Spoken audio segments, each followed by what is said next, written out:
Hey ladies, happy Wednesday. I hope you're all having a great day.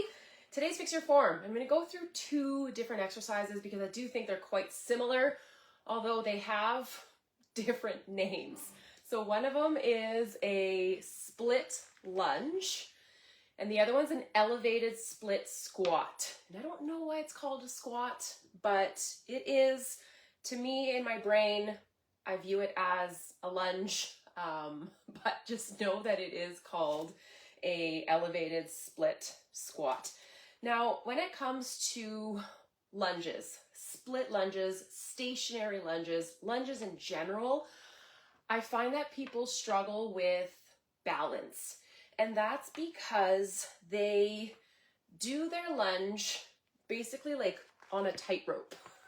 So you want to make sure when you are doing your split lunge or stationary lunge that you are staggered. So feet are at least the width of your hips, if not a little bit wider, because that gives you a much better, bigger base of support. You are thinking about getting that knee very close to the ground without, repeatedly hitting the ground. You can slightly lean forward. To me, I like it better because it engages your glutes a little bit more. If you really struggle with balance, if you have a foam roller, if you have a broom, if you can do it next to a wall, it's going to help hugely. But number one thing is making sure you're not on a tightrope.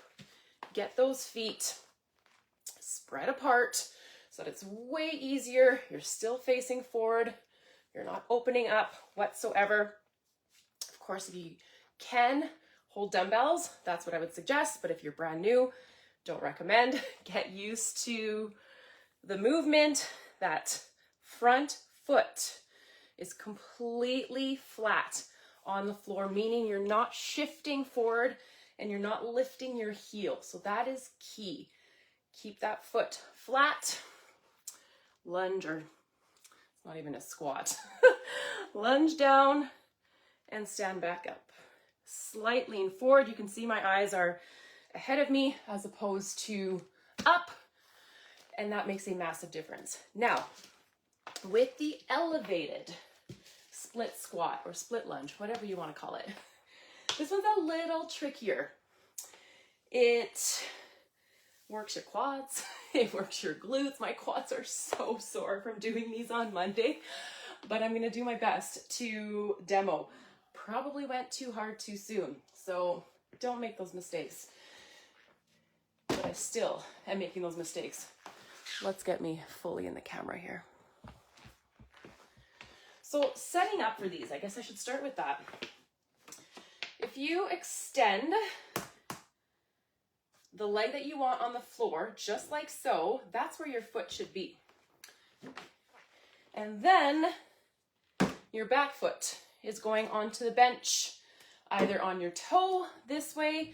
You can have a flat foot. This is not quite high enough for me, but whatever works for you. Now, same thing here, and you probably can't see it too well. Let's see. Same thing here. You want to make sure you're not on a tightrope, but you are spreading those feet apart. It makes it so much easier to balance. If you struggle with balance, grab an object. Obviously, you don't want to be using it to get yourself back up, but it's simply there for balance. And start with like body weight. That's it. Don't feel the need to grab dumbbells right away if your balance is not there. You obviously want to tighten the core. Again, slightly lean forward. That is going to work those glutes that are often difficult to engage. So lean forward. You almost want to shift your weight back and then stand back up. Same thing with that front foot. Keep it flat on the ground. Drive through that foot. These are not fun to do, but man, the benefits you get out of them are fantastic. So let me know if you've got questions. I'm out of breath, and I hope you have a good day.